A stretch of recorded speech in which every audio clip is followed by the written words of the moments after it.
Today's All Things Marketing. Seth Godin said the key to getting a reputation for being brilliant is actually to be brilliant.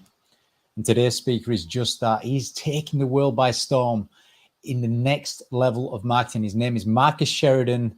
Get ready, take notes, make comments, share this link out with everybody that you know. Enjoy. Please welcome to the screen the man of the moment, Marcus Sheridan. Are you there? James, you know I'm here, buddy, and ready to have a great conversation Yes, you and are, man. excited for this audience today, too. Well, that is one thing that I always get when I'm with you. I just enjoy my time with you. You're just a cool guy. Enjoy your next hour, folks. Make notes on this. I've got 6 topics. Every time we go to a new topic, you're going to hear this noise. When that comes in, we are moving on. What's the first topic that we've got today, Wolfster? Oh, passion. So, right, I'm going to put you on the spot with these questions here, Marcus. All right, I'm going to do my best, James. Ready for this? Yeah. With the importance of passion in marketing, what's the first question, Wolfie? Right. Why are you so passionate about this subject? Where's it all coming from? Yeah, well, if anybody knows my story, James, I started a swimming pool company, literally, a little swimming pool install company in 2001. And we were fighting to grow the business until 2008. And that's when the market collapsed. And that was a terrible time period for essentially businesses that were in disposable income, right? Because we had this crash. And by January of 2009, I was almost sure I was going to have to file bankruptcy. What did that mean? Well, a lot of people listening to this right now knows that if you have a small business, the loans that you have are tied to your home. And so I was going to lose my home. My two business partners were going to lose their homes. My 16 employees at the time would have lost their jobs, right? And so I had to figure out how do we get back over this, this brink of destruction that we're on. We don't have much time. We don't have much money. And it was really during that pain, and that's what's so wonderful about pain and suffering, is it causes us, James, to go outside of our comfort zone, out of our norms. And it was during this time that I really started to lean into number one, how I had changed as a buyer. Just be very self-aware, which the greatest marketers are the most self-aware because they just look at themselves and they're like, why did I search that? Why did I buy that? Why? Just that's the types of questions we have to ask. So I started doing that. And I started to research things like inbound marketing, content marketing, social media. And through that, I started to really, really become obsessive with the questions buyers ask, their fears, their worries, their concerns, and I started to address those questions. And of course, a lot of people, of course, know what came of that, which is my book, They Ask You Answer. And They Ask You Answer really is an obsession with the way buyers think. That's called marketing. But to me, it's just called common sense in so many ways. And so that went on to save my business. And whenever you're about to lose something like that and you get it back, and then suddenly you start seeing others getting it back too because of the principles that you're teaching, right? Because with the book, I started getting so many stories, James. People saying, it's changed my life. You saved my business. That's powerful, man. That's what it's all about. And so that's been the journey. And that's what makes me so passionate about marketing today. Well, really powerful story, actually. I remember reading the book. When did you write the book? Because it's several years ago now. I just don't want to put the actual year on it. When was Yeah, it? so the book actually came out in 2017. Although Right. I've been teaching They Ask You Answer for quite some time, and people have been saying, "Dude, when's this going to become a book? Come on!" And then it came back out at the end of 2019 in a revised format, right? And so there's just so much in there right now. It's really an evergreen book. I mean, there's many people that have said, especially those that are doing like inbound marketing content, like this is the Bible of content marketing. Because what's interesting, James, is if somebody's producing content and doing content marketing or anything like that, and you ask them, what's the framework that you follow? Most would say, I don't I don't know. I don't really follow a framework. And you know, James, especially as a coach yourself, that frameworks matter. As an action coach, you have a framework that you follow, that you teach. And many of your coaches help their clients follow frameworks. Frameworks are critical because they give us structure, they give us order. And so many people out there right now are just flailing around, especially with their marketing, with their content, because they don't really know where to start and they don't know where to go. And that's why the book has become so successful, is it's a framework that anybody can understand, and it makes incredible sense. It does just that. From the day that I bought the first copy of that book, that was before I knew you, Marcus, actually. It made me reach out to you and start forming a relationship, actually. From the day I read that book, it really has changed how I think about marketing, how I teach marketing, how I encourage others to do it. We've got another question for you on this topic whilst we are here. So why is it important for everyone to be passionate about marketing? You know, James, here's the thing. I got into business for myself, like many of the people that are watching, listening to this right now, because we want to control our destinies. There's a bit of a control freak in anybody that's an entrepreneur, right? Because you want to dictate your own terms. And what's happened with business and technology and digital is that many people that started their companies feel like that the control has just slipped through their fingers. Why has that happened? It's happened in many ways because we haven't changed with the buyer.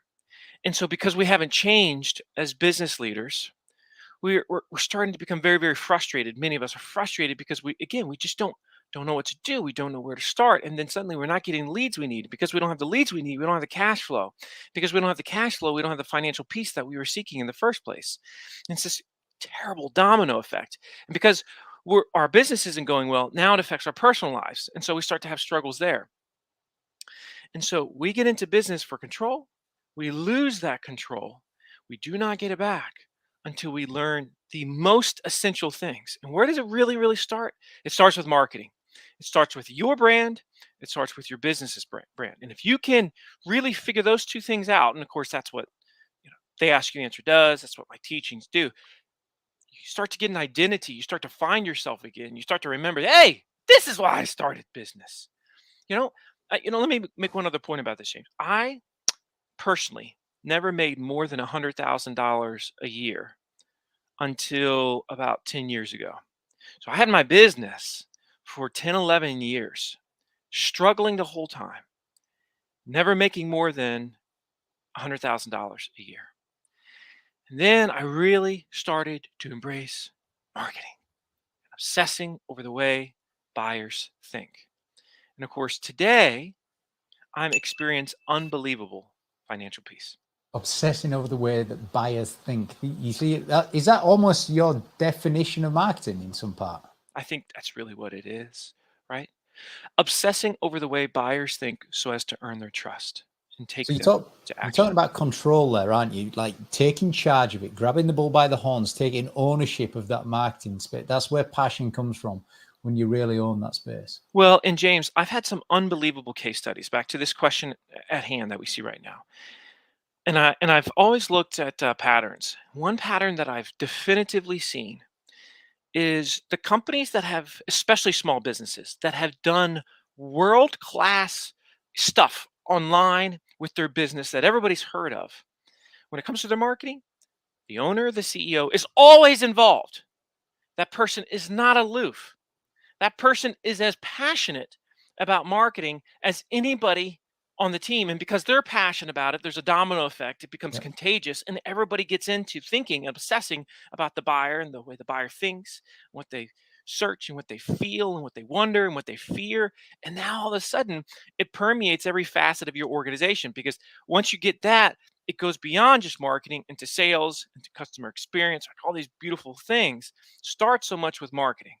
And like I said, you will not experience that financial peace. You won't do amazing things unless you, as a business owner, as a business leader, are very passionate about marketing yourself.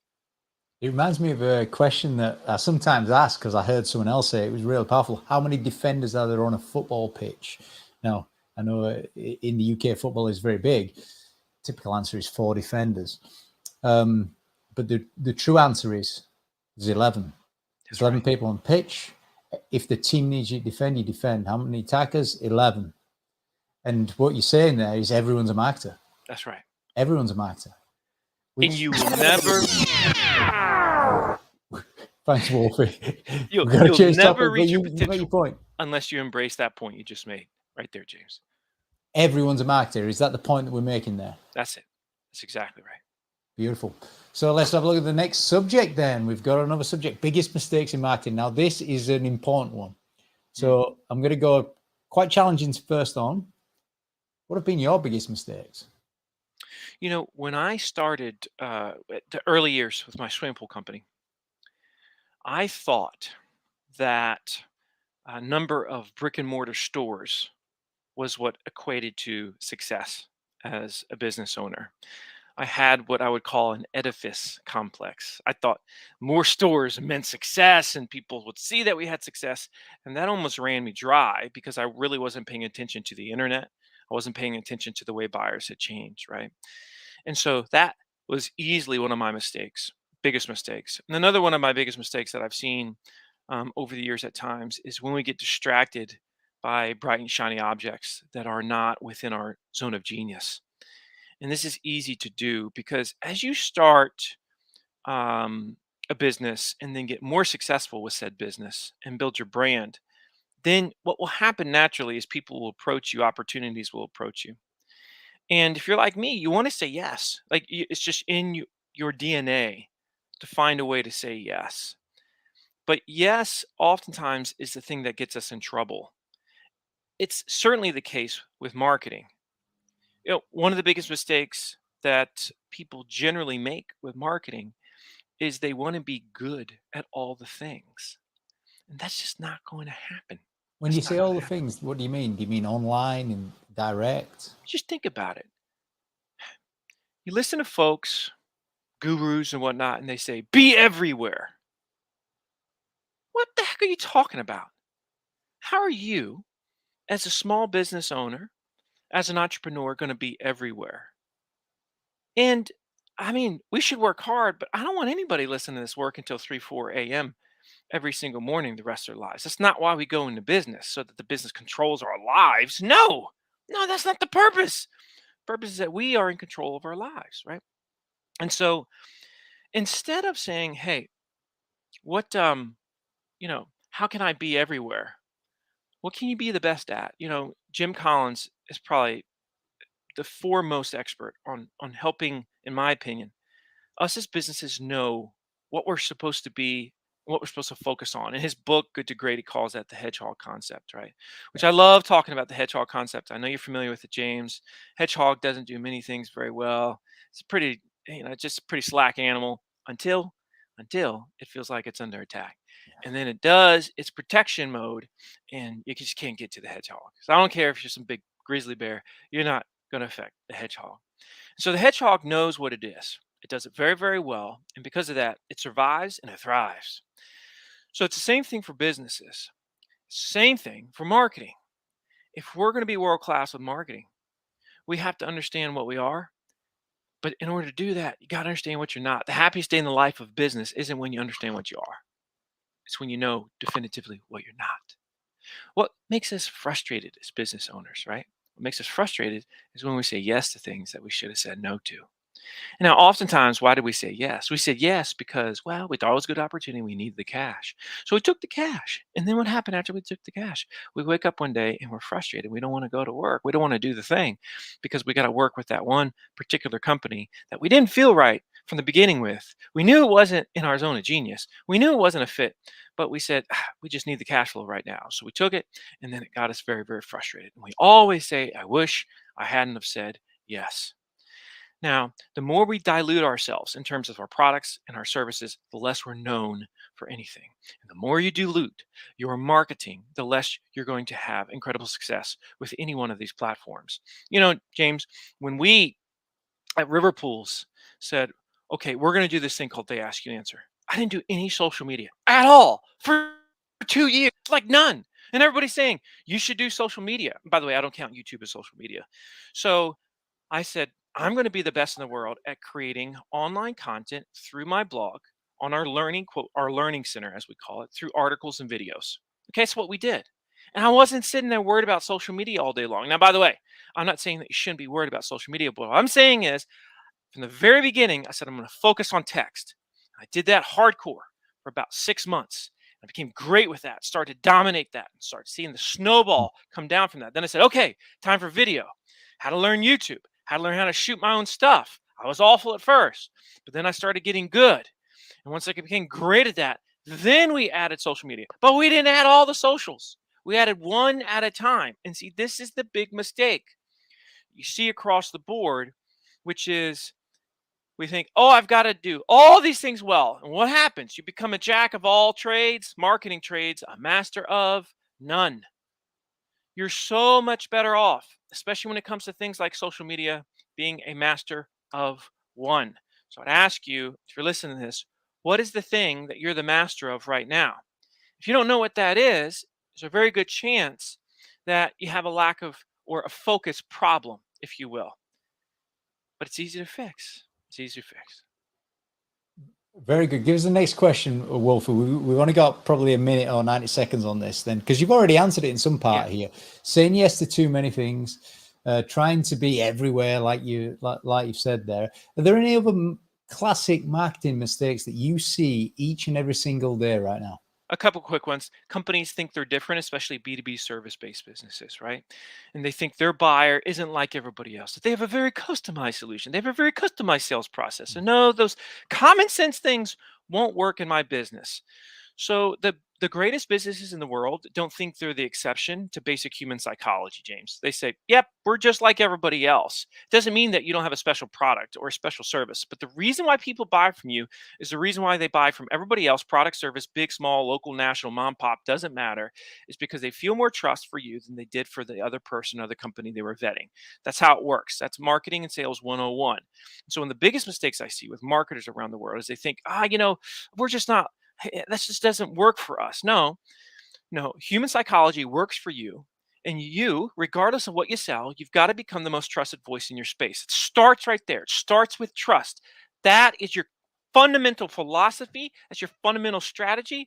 This is what I try to get people to understand all day long. And until you got that, you're not going to have any of it. That is a big point that you just made there. So actually, human psychology works for everybody. All right. And it starts with trust. There's the concept that you read in sales books, know, like, and trust. People have got to know you, they've got to like you, and they've got to trust you. How do you gain that trust then? If you want to gain the trust, you have to talk about that which nobody else is willing to talk about.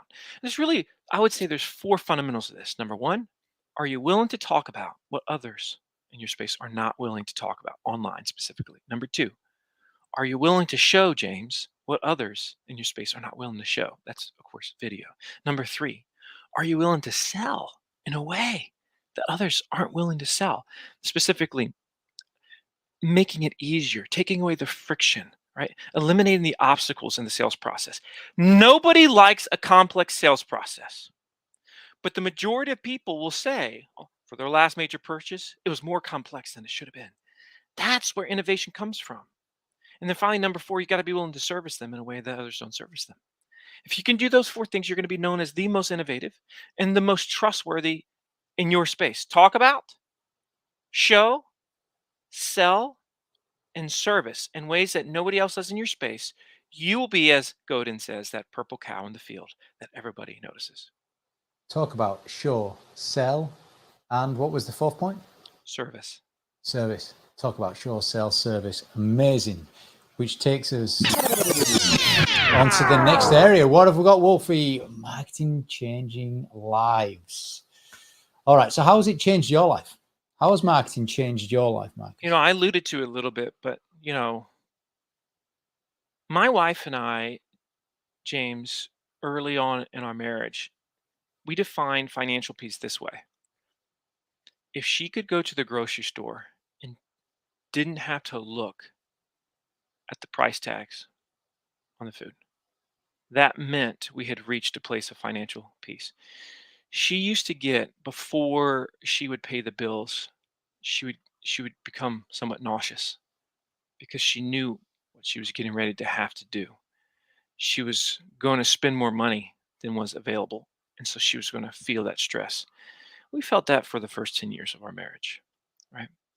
So the way marketing has changed my life today is when my wife goes to the grocery store, If she doesn't want to, she don't have to look at the prices.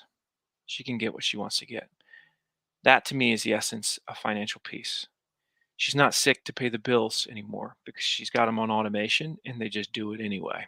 And she doesn't have to look so hard, doesn't have to go through that pain. Watching her at the kitchen table with all the envelopes open, sitting there, rubbing her forehead, saying, how are we going to take care of this month? That's how marketing has changed my life. And that's how it could change anybody's life that's listening to this right now, because inevitably there are people that are listening to this right now, James, that are going through that same pain. Absolutely. I mean, it's a fascinating story that it's kind of financial freedom to a degree. It's the feeling of 100%. freedom to choice, of choice, yeah? When we understand, see, we, as coaches, right, we constantly analyze root cause, right? Mm. Root cause. Why? We go deeper, deeper, deeper. And when you look at a lot of business leaders that are in financial dire straits or struggling, what's the root cause? Oftentimes the root cause runs through marketing. Runs through marketing. Why? Because they weren't paying attention to it. They were aloof to it. They weren't attending the events or learning the latest thing. And marketing passed them by. And that's very much what's happened since 1996 and the internet really took off. Marketing passed many people by. So it goes back to those folks that wanted to control their destinies. They lost the control because they lost touch with marketing. So it changes lives. And I've seen it change. You know, James, I bet you I've had at this point hundreds of emails of business owners, small and large, really, that reached out to me after reading the book and they said, I feel hope for the first time in years. And then I've had hundreds for 6, 12 months after they got the book say, Marcus, we're back again. I'm reinvigorated. My business is running on all cylinders finally. I just didn't have a plan before. Now I see it and I'm so excited for what's next. That is great. Starts with root cause, starts with marketing. Yeah, which kind of brings us to the next kind of question. How can marketing change over people's lives? You've alluded to it there. Have you got any specific stories and examples that we can relate to here? Oh, we have lots. You know, one of the things that let me just let me just give a couple of super specific examples. Right, I had a gentleman come to me one time. He owns a little marina, right, and that little marina, he sells pontoon boats. Now, if you're in the UK, you're probably not super familiar with pontoon boats, but they're basically Tell us what it is. just a boat on two pontoons that has an engine, and they're really just like party boats, lake boats. They're not meant for like high seas, but they're pontoon boats is what they are. So he It's wanted to not sell like a catamaran, pontoons. a catamaran or something like that. Kind of You say. looks like that, but they're literal like tanks, that round tanks that are underneath the platform that keeps Right. the boat floating. So they're newer to the market, and he was struggling to sell them. And why was he struggling to sell them? He was struggling to sell them because people would these other business leaders would tease pontoon boats, and they would say, you know what, you don't want a pontoon boat, they have nothing but problems. And so he was constantly dealing with this, and he read my book. He heard me speak, actually. Then he read my book and he's like, you know, Marcus, I'm struggling to sell pontoon boats. I said, okay, why are you struggling? He said, because people hear what's wrong with them, and then from these dealers, and then I just can't sell them. I said, okay, this is great. He's like, what do you mean it's great? I said, because this means A, there is some interest, and B, people are going online and they're trying to figure out what's wrong with pontoon boats. So all you need to do is talk about the negatives of pontoon boats openly, and you'll start to dominate online and you'll start to win the trust, and they'll come to you. He's like, really? I said, just do this. Make one video about the problems with pontoon boats. Problems with pontoon boats. One video. And James, he made that video just under 3 years ago, and today it's got 1.1 million views. He said that one video started to change his whole life because now he was in control of the conversation. The greatest way in life to resolve a concern is to address it before it becomes a concern. In so many ways, that's what great marketing does. You take the negatives, the worries, the issues, the fears the buyer has, the prospect has. You understand what they are, and then you say, oh, we don't ignore it. We lean into it. We go after it. We run towards the storm. And by running into the storm like he did and openly talking about the problems with pontoon boats, now all of a sudden you flip everything on its head and you become that trusted voice. And like this person, and you can search it online today, just go to YouTube, type in problems with pontoon boats. You'll see the video. You say, how did this Lens Cove Marina, this little marina, become the dominant voice when it came to pontoon boats? Well, they ask, you answer. The point where you said, that's great, because people are going online to look what's wrong with those boats right now. Just got me straight away, which really means we do need to change the subject. What is the next subject, Wolfster? Oh, we want to ask a bit more about you here, so getting even more personal. Okay. Marcus. So I'm guessing you've had really key people around you. Now, you might not have done, but who have been the 3 biggest trusted advisors in your life? All right. This is in no particular order. I would say number one was my business partner, Jason, who I started the swimming pool company with. Right. Why has he been the biggest in my life? Number one is because he has been, if you look up integrity in the dictionary, like his picture's there. So he makes everyone around him want to be a better person. And that's what's beautiful about a business owner. When we had been in business together, James, for about 8 years, okay? 8 years. It was right around 2009. I gave a talk one time because I wasn't speaking yet publicly. I was just speaking like within my industry some. I gave a talk to a bunch of pool builders and he watched it. And it was a really magical talk. It was like everything was there. It just felt amazing. I remember coming home on the plane with my business partner Jason. He looks at me square in the eye and he says, "Marcus, you're not supposed to be a pool guy." And I just like immediately I felt it. I knew it was right because I'd been feeling it. He said, "You're meant for bigger things." And he financially bridged me from that day until I became a full-time professional speaker because he saw the thing. How many business partners, James, would literally tell you, especially if you're good, this ain't for you because you've got a bigger calling? Talk about selfless. That's stunning. That's stunning. That's number one. Number two, like you, James, my wife has got to be on this list. I once read a quote that said, happiness is being married to your best friend. What a great quote. That's what I did. True story. My little elementary school, when I was, 10 years old, merged with the other elementary school in our little area. And so in 6th grade, I saw a photo of the other class, the first day of 6th grade. 2 schools had merged, or classes had merged. I saw a photo of the other class, and I saw a girl in the back of the photo. I said, I like that girl right there. I was 6th grade. I was a baby, basically.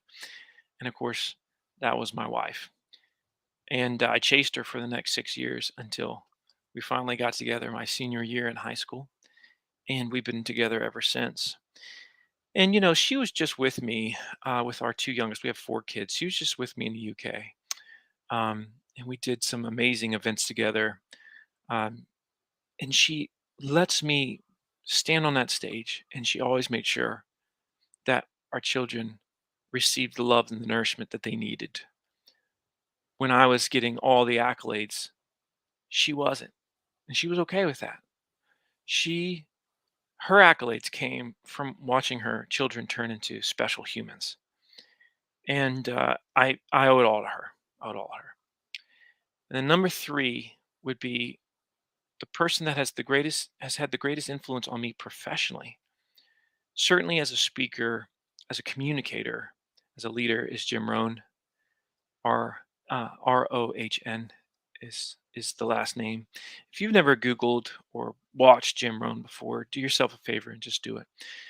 He's got a million great sound bites, but one of his famous ones is, "You've got to learn to work harder on yourself than you do on your job." And that's personal development.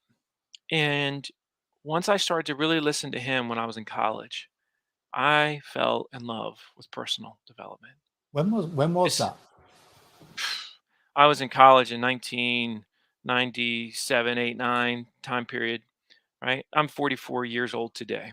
And so it was between him and I picked up a 25-cent book at a garage sale when I was at university because I was so broke. 25 cents. And the book was How to Win Friends and Influence People, Dale Carnegie. So it's almost like God put in my way two of the greatest personal development minds of the 20th century, Jim Rohn and Dale Carnegie. And I think everybody should read How to Win Friends and Influence People once a year, just because it is as evergreen and as any work you'll ever find. And Jim Rohn's content is as applicable today as it was when he was doing it in the 80s. Really heartfelt messages there. Really resonate. So first of all was Jason, is that right? Yes, Jason, my business partner. Yeah, your business partner, who had the strength and courage to challenge you a little bit and be honest with you. Second of all is your wife. Yep. Who's really picking up everything else and That's right. and The letting glue. you be who you want to be. Mm-hmm. And then last but not least, you mentioned Jim Rohn, but you've also mentioned Dale Carnegie, two Hall of Famers, really. But what you've nicely summarized that last point with is you don't need to know these people. That's right. That's how you got massively into personal development. You've had 25 years of personal development since. And that's why when people say to me, "Marcus, I can't find a mentor," you got a phone right there in your hands.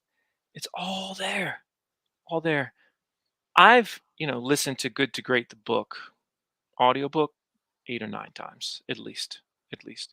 I've listened to certain talks that Jim Rohn gave probably 40, 50 times, 100 times, maybe, who knows? I mean, just an obsessive amount.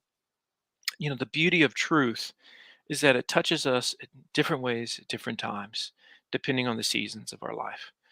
And so you could hear something today and it means something very different to you tomorrow.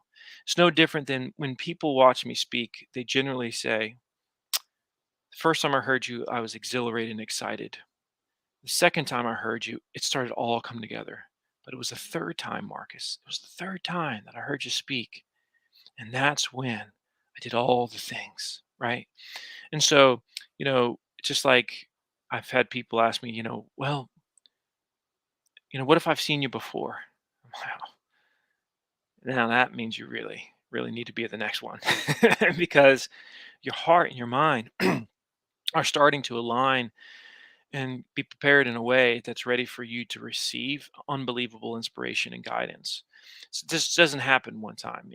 Any great work, any great truth needs to be consumed multiple times for us to allow it to become a part of us. And last thing I'll say about this: there's 2 ways to read a book, 2 ways to listen to a talk. You can read a book or you can listen to a talk so as to get through it, or you can read that book so it gets through you. And that's exactly how it works. Read a book to get through it, or read a book so it gets through you. Love that point.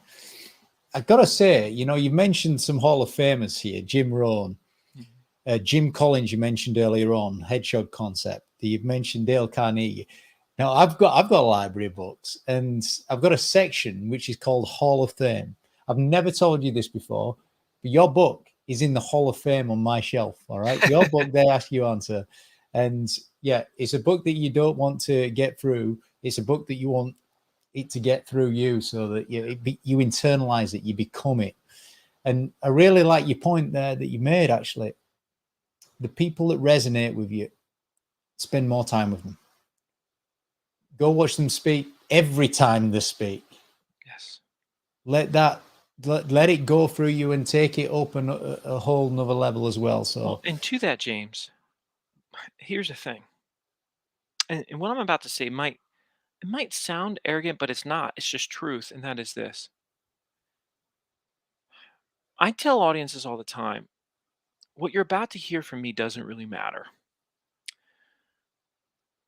What matters is what you hear for yourself. So, in other words, let's say somebody is in an audience with me. It's my job to put them in a state to where their mind, their imagination, their inspiration are a 10 out of 10. They're full tilt, right? They're in flow state.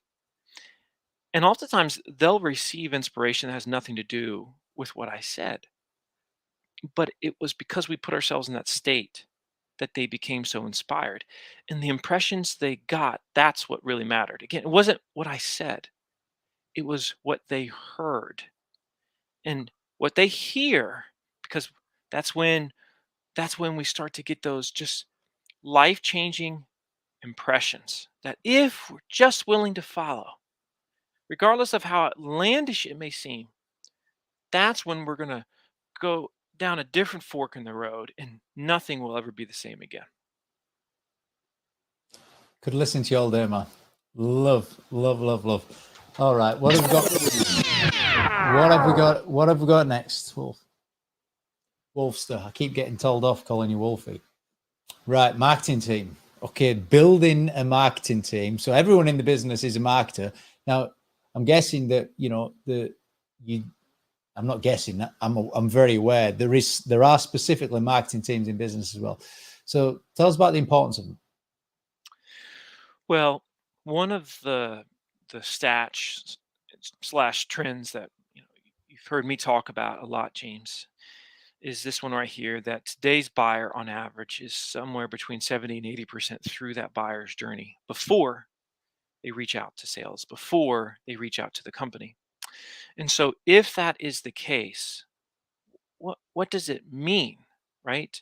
Well, it means that today marketing is handling over 80% of that sales journey, that sales process, if you will. And if marketing is handling that much of it, then we've got to put a little bit more attention to marketing. If sales is only handling 20% of the actual sale, we've got to recognize there's a reality here, and we can't. You know how many small businesses tell me we don't have any marketing team at all? I'm like, well, first of all, you do. You don't realize, but you're the head of marketing right now if you're considering that you don't have a team. But the idea that we will have 4, 5, 6, 7 salespeople, but we don't have any marketing department at all, that just shows that we're still living in 1995. Yeah, really true. So, which comes back to the first point, doesn't it? That everyone in the business is a marketer, and then what you subtly made the point of there is the owner in general for a small business. They're the head of marketing. They're the head, and they need to embrace it with obsession, with passion. Again, I cannot stress this enough. I have never seen a world-class small business case study occur from a marketing perspective unless the CEO was incredibly passionate about marketing. It's just every single time across the board. Now, once you understand that we've got to invest in marketing, you're like, okay, so um, who who are the right people, right? Who do I need? And to this, is it all right if I jump to that point, Yeah. James? Yeah. So when we talk about who do we need, one of the first people I tell everyone to hire is what would be a content manager of sorts. Now, what is a content manager? This is somebody on your team that has a journalistic skill set. Someone that maybe when they graduated university with a degree in communications or journalism, preferably even journalism, because what does a journalist do? Well, they represent the voice of the people, and they have this way of interviewing a subject matter expert, pulling out what's necessary for understanding for the story, and then putting that in a form where the masses can understand, right? Because they're the medium between what is the expert in the masses. And so if you get somebody like that on staff, what can they do? They can write, they can edit, they can interview, which is fundamental. If you're going to start to create incredible momentum with your marketing, you got to start producing the content. Quickest content you can start to produce right now is text-based content. If you assuming you've got somebody that can write, and once you do that, that same person, not only can they write and they can edit, but they can interview, which means that they're going to be probably quite good on camera, and they can start to build the momentum from a video perspective. They can start to build momentum from a social perspective. But the problem is when somebody says, "Okay, Marcus, I want to do the ask you answer, and I want to embrace all this stuff that you talk about. I want to answer my customers' questions through text, through video," and they think they're going to do it all by themselves. Is it possible to do that? Yes. But the likelihood that you sustain that and continue to wear all the other hats that you're wearing as a business owner is not incredibly high. And so, I just had a company in Scotland who, you want to talk about a company in the UK that is just stunning in terms of what they've done. They're called Gillies and Mackay Sheds. Gillies and Mackay Sheds. They just make sheds. That's what they do. Like, little, small little, garages. And they're right close to Dundee there. They have the greatest They Ask You Answer website. Just unbelievable, unbelievable. Their website, best buyer's guides I've ever seen. Answer all your questions, and they really dominate in terms of shed manufacturing in Scotland. And for a long time, the CEO, whose name is Cara McKay, she produced the articles and the videos. But this year, they just passed £2 million a year in revenue. First major hire she made, full-time content manager, because she's still all in on content. And now she's going to be able to have someone do that for her, and she can act as a subject matter expert and continue to scale and grow the business. So So that's she was key. doing all of the marketing before she hired That's that right. person. That's right. And that's what I did too, James. So keep in mind, when I said, okay, we're going to embrace the way our customers think, obsess over their questions, worries, fears, issues. We're going to address them on our site through text and video. First thing I did is I brainstormed all those questions. Second thing I did, I said, okay, I'm going to start producing. And I went to my wife, James, true story, went to my wife, and I said, I know we tend to go to bed together the same time every night. We had throughout our marriage. Yeah. So I've got this idea of this thing I need to do to save our business, but it means I can't go to bed anymore when you go to bed, which was 10:30 p.m. And for the next 2 years, I started going to bed 12:30 at night. So she let me do that because she understood that it could save my business.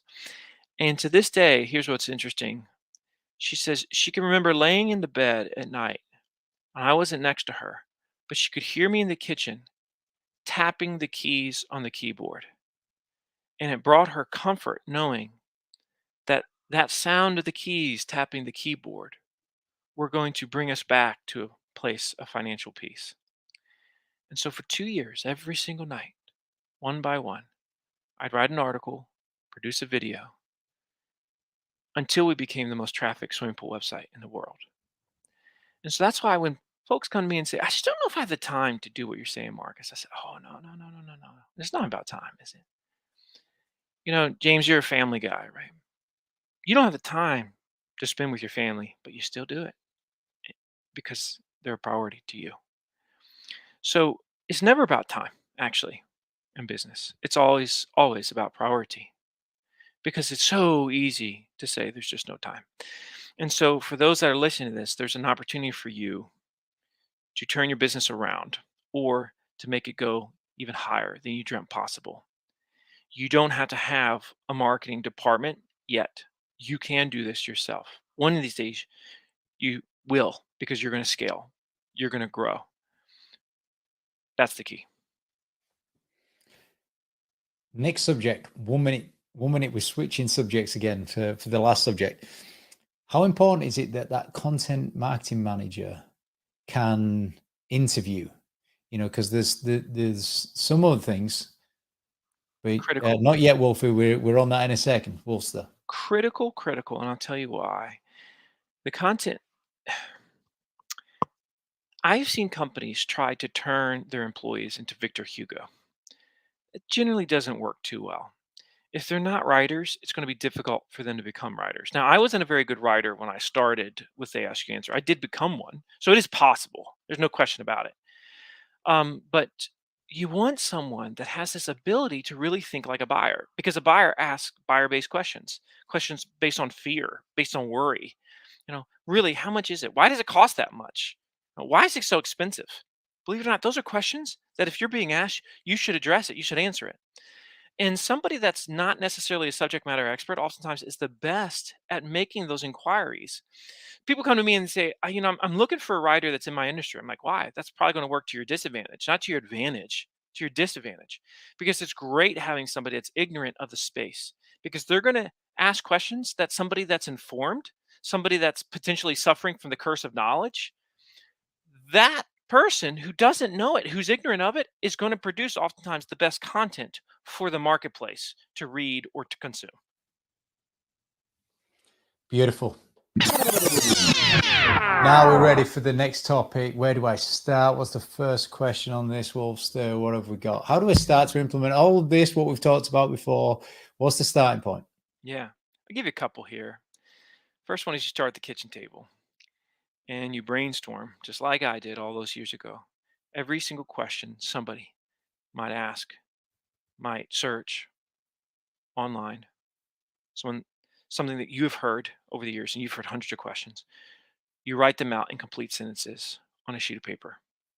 Now, I've challenged people to do this, and I've gotten like photos sent to me from all over the world, James, of chicken scratch questions from people around the world that just got so excited. Yeah. So that's the first thing you do. Now, if you don't come up with at least 100 questions, you're being lazy. Either that or you don't know your buyer well enough. Okay, you've lost out. touch. If you don't come up with 100 questions, you're being lazy, folks. So That's right. That's right. kitchen table. So you're either being lazy or you're out of touch. Right. Either or, you're not. That's not a good sign. And so you should come up with at least 100 questions. That's why if you're no longer listening to customers, you better bring your sales folks or your customer facing folks into the room with you to do this brainstorm. And once you do the brainstorm, here's where it gets really interesting. You ask yourself the following question: out of these 100, how many have we really answered well on the website already? Now, the answer is going to be less than 10. For many of you, it's going to be less than 5, if we're being very, very honest, right? Now you say, okay, what are the ones that we hear the most? Circle those bad boys. And that's where you start. And what you'll see is if you choose the top 20, that's your content, that's your editorial calendar for the next 6 weeks. There you go. And you start to produce. Don't overthink it. Don't overanalyze it. Don't look for perfect. If you look for this is a 10 out of 10, you won't get started. This is the reason why a lot of larger companies stink when it comes to digital, online marketing, etc., because they think it has to be perfect. It's got to be the most polished video. It's got to be, perfect oration of words. Like, give me a break already. There's a reason why we see these teenagers killing it online, because they embrace imperfect. And in fact, oftentimes that's what endears you to your viewers. And so accept a 7.5 out of 10 from a quality perspective. If you're a 7.5 out of 10, publish the stinking thing, whatever it is, and then get better over time. But remember, you're going to crawl before you walk. You're going to walk before you run. That's the way marketing works. So start crawling right now. Accept the fact that it's going to be a little bit clunky, and embrace the messy, because it's going to be a little bit messy, sometimes a lot messy. But eventually, I promise you're going to get there. Where did the 7.5 come from? Well, it's just one of those where it's just the right number. It's just a 7.5. Some might say seven's just not. Seven's is, I want it to be an 8. No, it doesn't need to be an 8. 7 might be a little bit too low. We're starting to get, Yeah. 7.5. Now suddenly it's like, it's not perfect, but it's pretty dang good. Let's get that baby out there. Just go with it. Go with with it. Don't resist it. Yeah, this ain't going to be a 10 out of 10. What you and I are doing right now, James. We're not we're not perfect with the things that we're going to say today, but I guarantee you, I already know this is better than 7.5. It's going up. It's going up. No choice. It's already up. It's already up. We don't have a choice, folks. This We're live. That's how it works. Yeah. Oh, good. All right. So where do I start? What about the next level? So that's where we start. What about taking it, tuning it up another gear? Yeah. So so this is what we've seen. We've scaled a lot of marketing departments. I've had a lot of companies that came to me, didn't have a marketing department. Today they got 4, 5, 6, 7 people in the marketing department. First hire, the content manager. Now the content manager, oftentimes, once they get momentum, 6, 12 months in, then we bring on a full-time videographer. The future of the way we sell, the way we communicate, visual, video, etc. I've written a book on this called The Visual Sale. There's also a lot about video and They Ask You Answer. We cannot hide from the camera. In fact, when we got into business, we lost the right to say things like, I'm just not comfortable on camera. We lost that right because we started asking people for their money. And the moment you start asking people for their money in business is the moment you have to give them every reason to trust you. And video is that reason to trust you because you have a real face, you have a real voice, you're a real person. And that's ultimately, as James, you mentioned earlier, that's who we buy from, those that we know, like, and trust. And there's really no better way to do that than through video. And so get a full-time videographer. A lot of people listen to this right now saying, full-time videographer? Are you kidding me? Yeah. I can tell you right now, a full-time videographer, assuming they follow the principles that They Ask You Answer like we teach, they're going to make you more money in the next 12 to 18 months than 5 salespeople would have.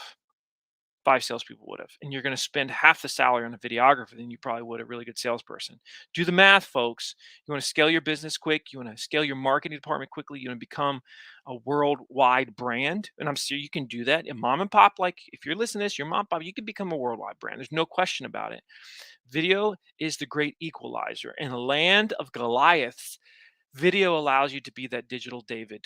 And so go out and get that full-time videographer, not outsource it because that's not nearly as cost effective as simply insourcing your video. And the future of the internet is based on insourcing your content, having control of it, not having to call somebody and saying, hey, can we get that video done? Can we do a shoot sometime? Because I got a big thing coming up. No, the videographer's there right there with you on the job, in the office, in the field, wherever it needs to be. And you're ready to produce that story. You're ready to show it to the world. That's how you're going to become great with social, etc. And so that's the second hire you make, is the videographer. And the third hire you make, it's going to sound weird, is a content manager. You said, I already have a content manager. I know. Now they're ready to be the first one is ready to be your head of marketing. And they're now in charge of the videographer and they're in charge of the new content manager. Love that. Does that mean on the videographer side of things, then people have got to get used to speaking on camera?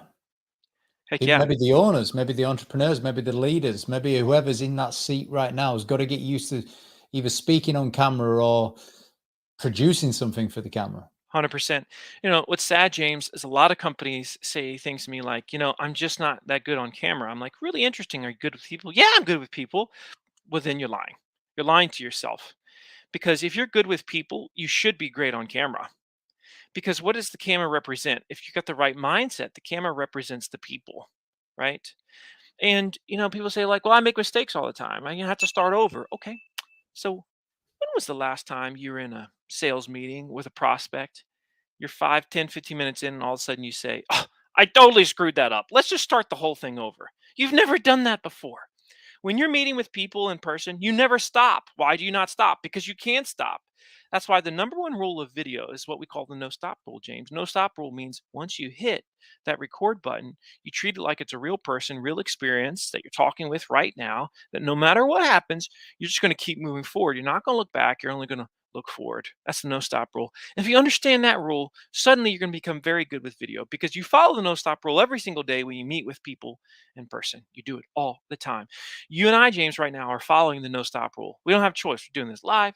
So in other words, as somebody's watching this, we screw up, I say something dumb, you say something that doesn't make sense. We're not going to look back and dwell on it. We're not going to just even manifest it. We're just going to continue to move forward so as to produce value for our audience.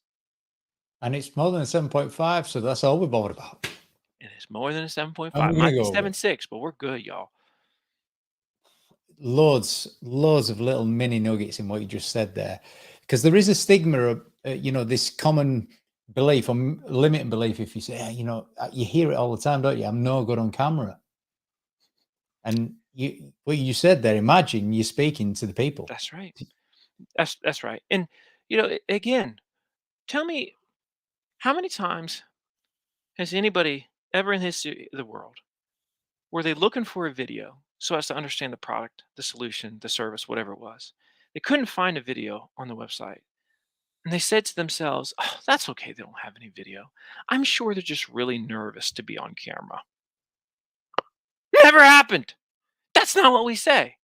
All we say is the marketplace, as the buyer, we say, I really wish I could watch a video right now. So the marketplace isn't sympathetic to the fact that we think we are or are not good on camera. They just don't care. And that's why we got into business, is to give the marketplace what they want. Which brings us to our next point. Actually, it's time for you to make note of your learnings from today's session. I ask you this every time because there's more likelihood you're going to do something with it when you actually write it down. Any action point, any learning points you write down now. And actually, whilst you're doing that, we've got a video that we've pre-made before this, Marcus. You didn't know I was going to share this. It's about 90 seconds long. Enjoy this. There's Marcus Sheridan in it. Let's get it on screen.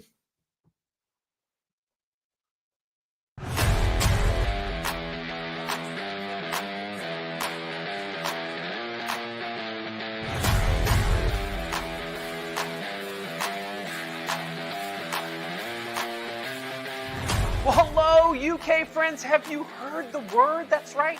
I am coming to a city near you in the UK this November. The first 2 weeks of November, it's going to be exceptional. Myself, Brad Sugars, a night of sales and marketing takeaways. And I mean lots of takeaways for you and your business. Like, for example, of course, what is the content that you should be producing right now that's going to set you apart as the most trusted voice in your space? What's the type of content you should be producing to attract the best teammates, the best employees to your organization?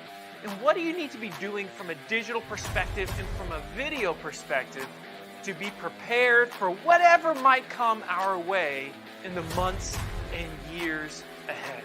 This event, raise your hand, raise your profits. It's going to do just that. You're going to be a part of it, of course, because you know me and Brad, we're interactive, and we're going to make sure that you get those tangible takeaways so that it has a financial impact on your business. I'm so excited about this, and I cannot wait to see you in the UK very soon.